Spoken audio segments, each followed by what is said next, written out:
Sometimes you walk through life alone, wondering if anyone understands what you are going through, hoping someone will listen and offer a word to make your day. The Church of God of Prophecy offers unconditional love and support, regardless of what you are going through. Visit cogop.ca for a location near you. The Church of God of Prophecy, developing authentic disciples of Christ. Welcome to Let's Talk. I'm your host, Woodroe Thompson. Today we have an exciting segment of Let's Talk for you. My guest today is a business consultant, a coach, international speaker, and a best-selling author. She currently serves as the Senior Advisor of Equity, Diversity, and Inclusion Initiatives and Adjunct Lecturer at Queen's University. She's the author of the book, Can You Hear Me Now? How I Found My Voice and Learned to Live with Passion and Purpose. She's a former member of Parliament Whitby, Parliamentary Secretary to Prime Minister Justin Trudeau, and Parliamentary Secretary for International Development.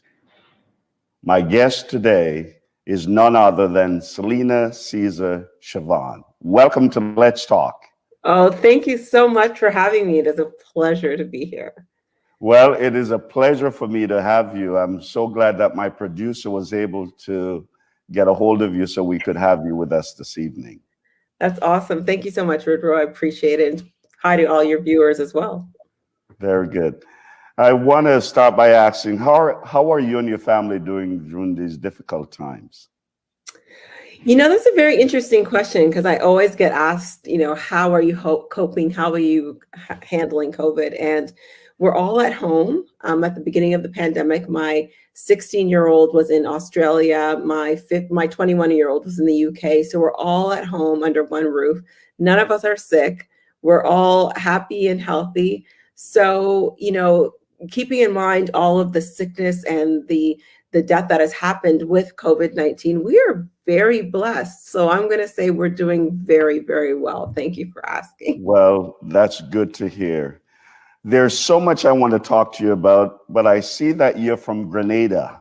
Yes. And would like for you to give us our viewers, just a brief history of your journey. I was able to read a bit of your book and notice that you came here very young.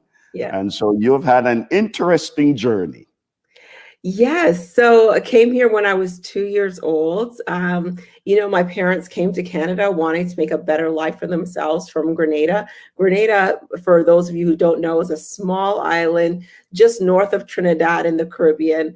And, wanting to make a better life for themselves. It has a population that is less than the size of the town of Whitby, where I was the member of Parliament. So coming here where else too, the focus for my family was on education. We needed to make sure that we were highly educated.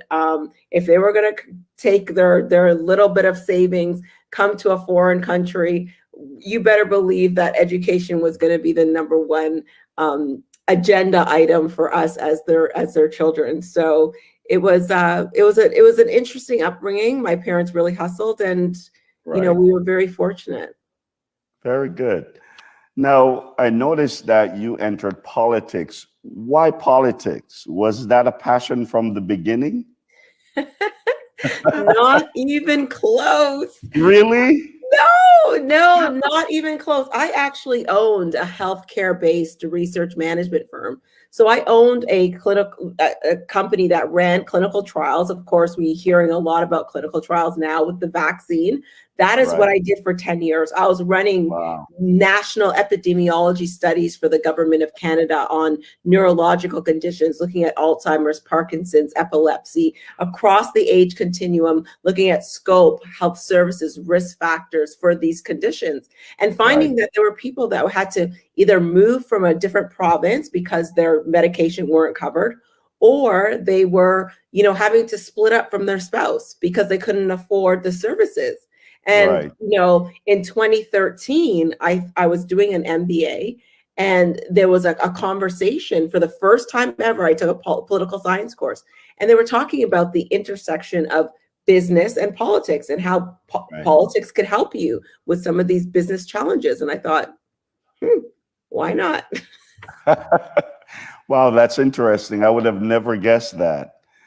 Now, in your book, Can You Hear Me Now? How I Found My Voice and Learned to Live with Passion and Purpose. You are very transparent and vulnerable in that book. Why that title, Can You Hear Me Now?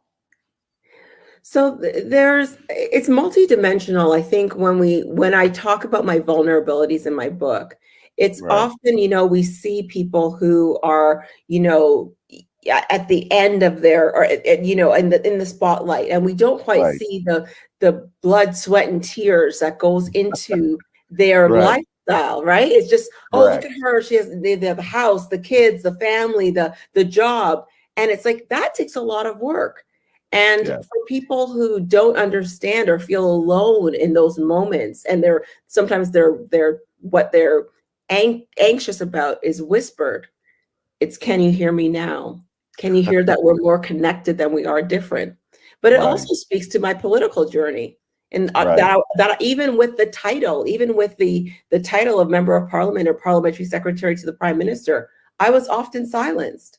So the question again, can you hear me now, is one Wow. that is important and powerful. Very good.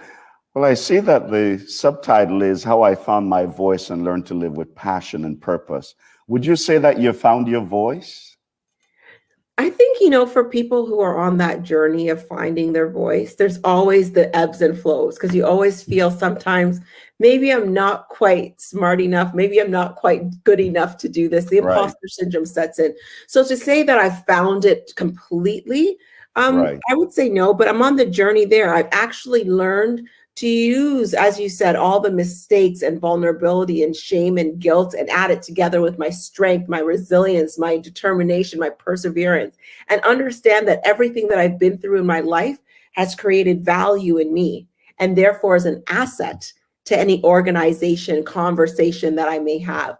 And so using all of those things to actually use my voice to find that purpose, to live with passion, that is something that I really wanted to make sure that was a message that was transcended throughout the book. Very good. Now, as a pastor and as a minister, I want to ask, are you a person of faith? And if you're a person of faith, how has faith guided you during these experiences? Yeah, that's such a great question. So I was born, raised a Catholic practice. And, it has really guided me. My grandmother, Gramsci, she was a Seventh-day Adventist, and she always tried to get me to go to the Seventh-day Adventist side and have me saved. And, but she really taught me the importance of faith and understanding that no matter where you are along on your journey, again, even the mistakes that you made, the universe is guiding you in such a way that it will never fail you. So even in my moments of most hurt or, despair, I always know that this is a lesson. And it's something that I talk about, I think, in one of the chapters of my book, where I talk about mistake, where you have to learn the lessons from the mistake. Nothing that is meant for you could ever pass you by. It's something that you are supposed to be a part of. You're either supposed to learn from it, or you're supposed to grow from it. And the faith of that foundation, knowing that that nothing will ever, happen to me that is untoward. I know that. Right. Very good. Now, you are parliamentary secretary to the Prime Minister. Yes. What's the role of a parliamentary secretary? So the easiest way to put it, Woodrow, is that we're like a tag team. So, Right. if you're busy, in the first year of the 42nd Parliament, 2016, the Prime Minister was busy doing international events. He was across the Right. country. That you're supposed to tag in your parliamentary secretary when you cannot attend meetings or events anywhere in the world. And you're supposed to so you cover more ground. You're Right. able to have more ground covered because you're both supposed to be in synergy with each other. Very good. Now, I can only imagine what your experience must have been like as a Black woman from an immigrant background. What was that like when you stepped into Parliament for the first time? Wow. So as someone who doesn't have, so as I said, in 2013, just Right. taking my first political science course, Right. it was interesting. You really understand, and if I could be bold here, Woodrow, Please. you really understand how the institution, the exclusionary practices of the institution have a legacy. So you don't Right. see much representation of immigrants. You don't Right. see much representation of Black people. You don't see much representation of women. So being in that space, but the institution itself breeds loneliness. Because Wow. remember, when Parliament was made, women weren't invited. We didn't have the right to vote. Correct. Indigenous, Black people, people of color, we were not there. Right. So did you go in with any expectations? Were you expecting anything? What was that like? So I was expecting, what the expectation was that we were what I campaigned with, what the Right. Liberal Party had campaigned with. And as you know, ended up sitting as an independent at the end. But that we were going to be bold, transformative, government done Right. differently. We were Right. going to appreciate diversity as our strength. And if you add women, you'll change politics.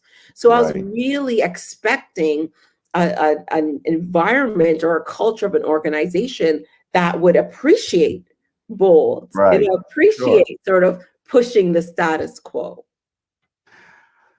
So it must have been a painful decision for you to leave politics and the Yeah. Liberal Party behind. I noticed in your book at one point you said, I felt like an empty tube of toothpaste someone had tried to squeeze for one last time.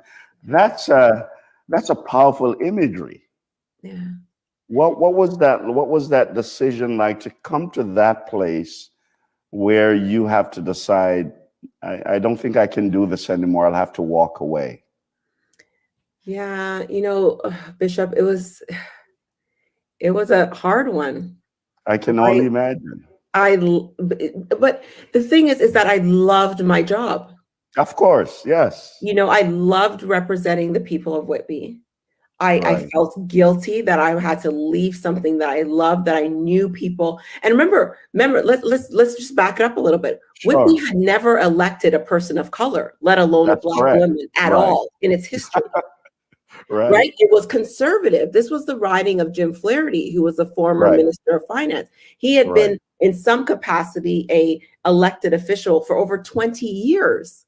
Wow. So for me to get elected, meaning that people had to trust me, they Of had course. to have faith in, my ability to be their voice. So Right. understanding that all of these people had voted for me, I felt Right. terrible. And that's Wow. why that empty tube of toothpaste, Right. I felt Right. at the end that I had just given everything and I just couldn't give anymore. Well, I have so many questions I want to continue with, but we're going to take a quick break and I'll be right back. Please do not go. We'll be right back with my guest.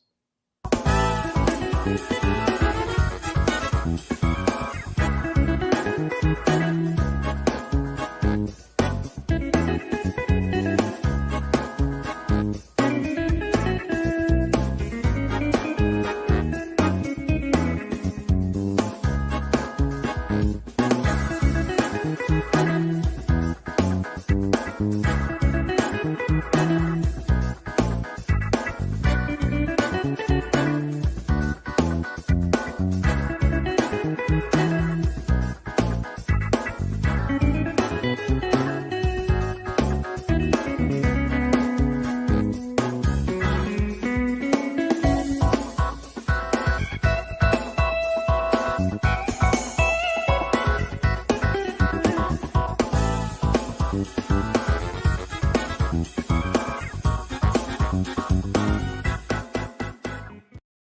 the Let's Talk television program, we share solutions to real-life problems with real people, showing how faith guides everyone through the storms of life. We talk about tough issues that affect all generations. Our conversations help you learn, grow, and lead.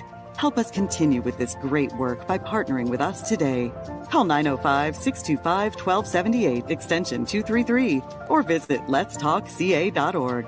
We look forward to your partnership with us to change lives. Let's Talk, revealing the heart of Christ through engaging media conversations.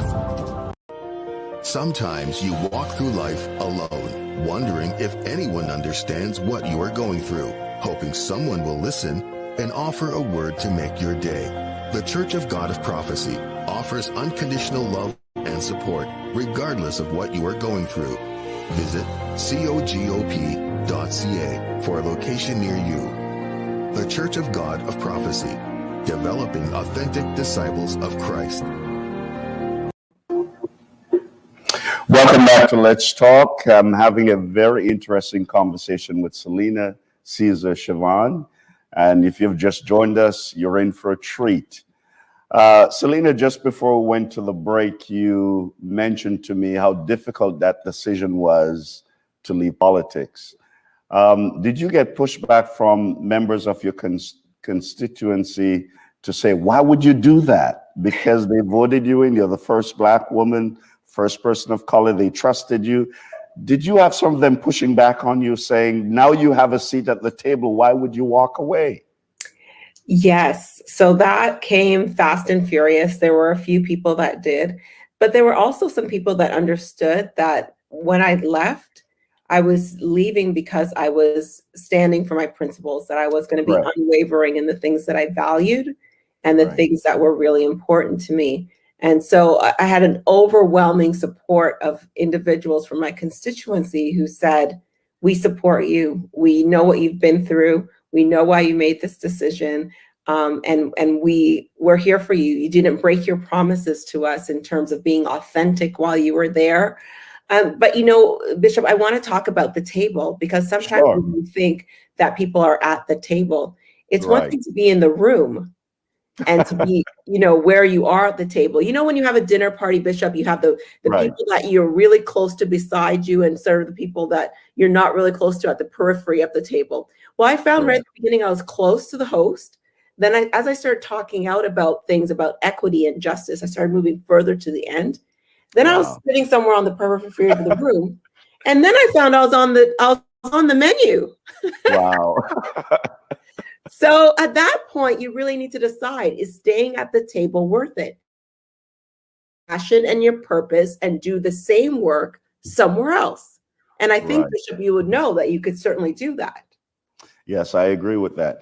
Now, seeing that you were very outspoken, were you labeled, because many times as a Black woman who will speak up, sometimes you're labeled as an angry Black woman. Did you have to deal with that? Well, Bishop, let me just give it to you real, because number one, I am a Black woman. Number two, I am Black. I am a woman, and right now I'm angry. Of course. You know, we're living in COVID. Like, just think about 2020 for a moment. We're living in COVID, where 50% of the population of the city of Toronto is Black, is racialized. Yes. 80% of the burden of the disease is falling on racialized people. 9% of the population is Black. 30% of the burden of disease is falling on Black communities. The PSWs who do not have sick benefits, who aren't able to stay home from work because they don't have sick pay, do not have access to childcare. Who are they? They are women of color who are sick, who are trying to save our lives and giving their own life in the process. So if you want to call me an angry Black woman, that's exactly what I am. Please go ahead. Well, that's because when you speak up, that's how people respond to you. Yes. Well, that's what they say to women when they're passionate, though. That's correct. That's correct. Well, don't let anyone try to quiet you or try to take your voice away. You also mentioned that you felt tokenized during your time in politics. What was that like? Yeah, so that was the entire year of 2016, Right. and it's not that I felt tokenized, Bishop. It's actually that I was. So Right. as I said earlier, the role of a parliamentary secretary is to be a tag team to your minister, prime Right. minister or otherwise, and you're Correct. supposed to spread out so you could cover more ground attending meetings and events. In 2016, as parliamentary secretary to the prime minister, the only events that I was invited to attend internationally, there was only 3, and they were all Black focused events. Wow. There was the invitation to the White House to the state dinner, in which I was not invited to the state dinner. I was just invited to meet the president on the South Lawn, and that was it. Wow. I had no other And that meeting. was it. Wow. That was it. Then to attend the opening of the National African American Museum, and then Right. to attend the inauguration of President Akufo-Addo in Ghana. 3 events. You know how many events the prime minister attended in 2016? I I only can only attended 3, imagine. all Black. Wow. Wow. And that is tokenizing. Even if Yes. I attended those events and was, told, well, you have a background in research, you have a background in pharmaceuticals, you have a background in business. Here's some meetings that you could have to like talk about trade or talk about, business or talk about women in leadership. That was not ever on the agenda. Wow. Wow. And so when you Yeah. only use individuals for their phenotypical appearances and Right. don't you leverage them for the experiences that they bring, that is the absolute embarrassing definition of tokenism. Yes. I can only imagine. Now, I know at some point you had to have an explosive conversation with the prime minister. How did that impact you? Oh gosh, Bishop, that still makes me very upset. It creates a knot in my throat because, I put in a lot of work in those 3 years, not just on legislation, but also raising awareness on issues around equity and justice and mental health. And I actually I gave the prime minister a courtesy call to say that I wasn't going to be running in the upcoming election.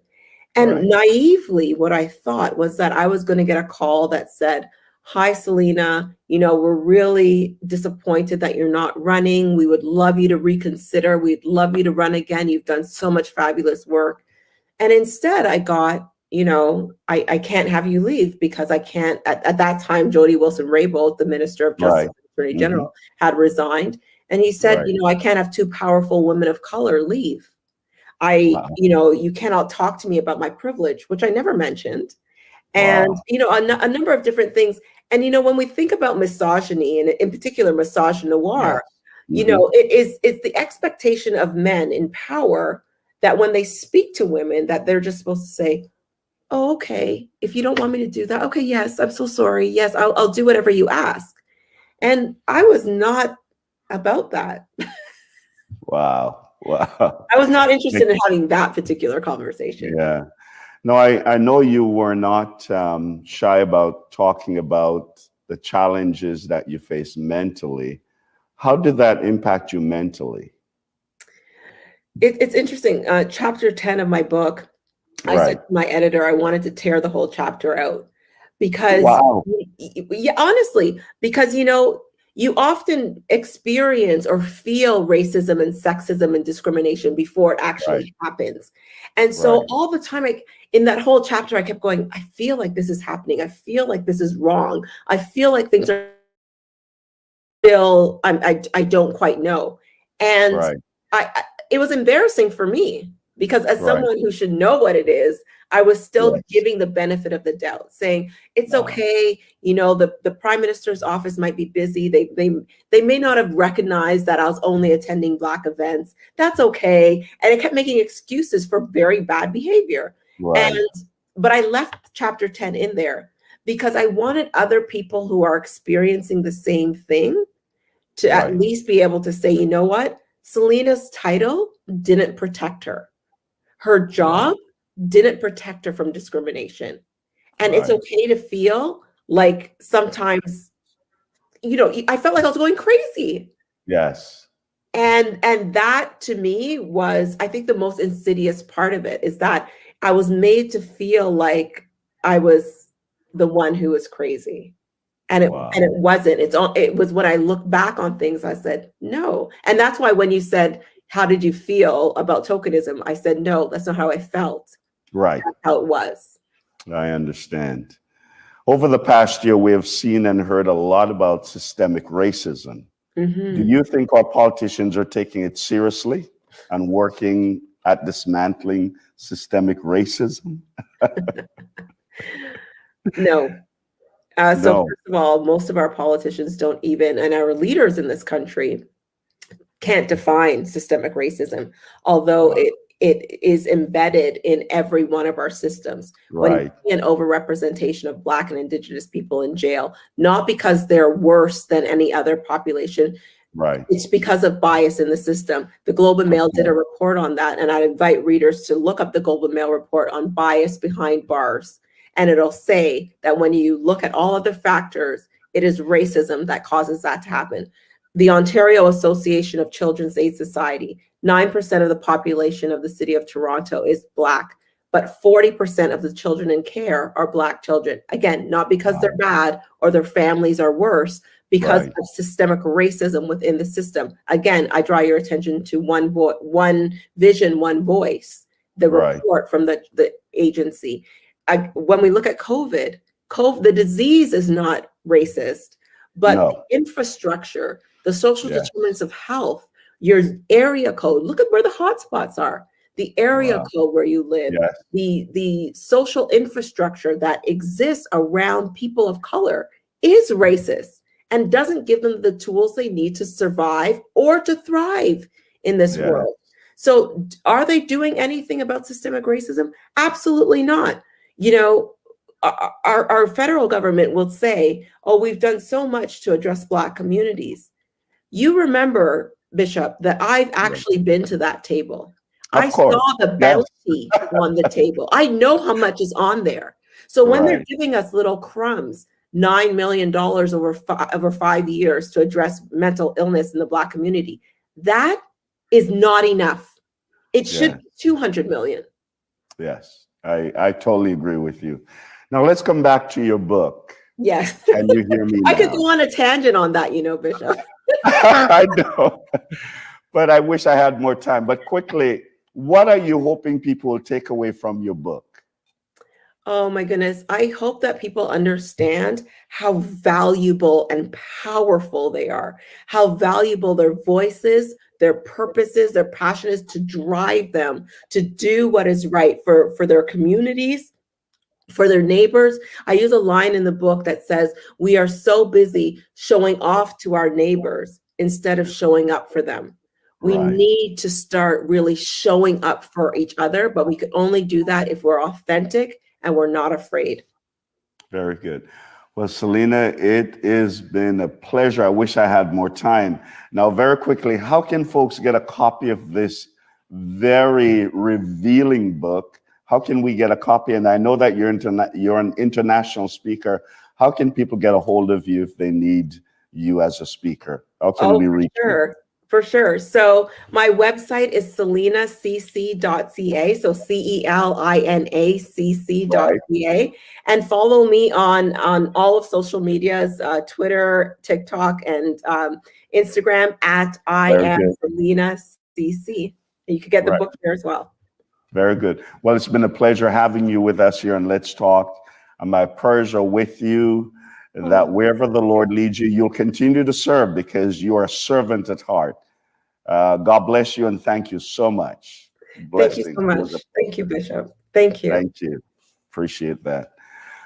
We would like to thank you for joining us and Let's Talk, this segment of Let's Talk. And we had a wonderful conversation with Celina.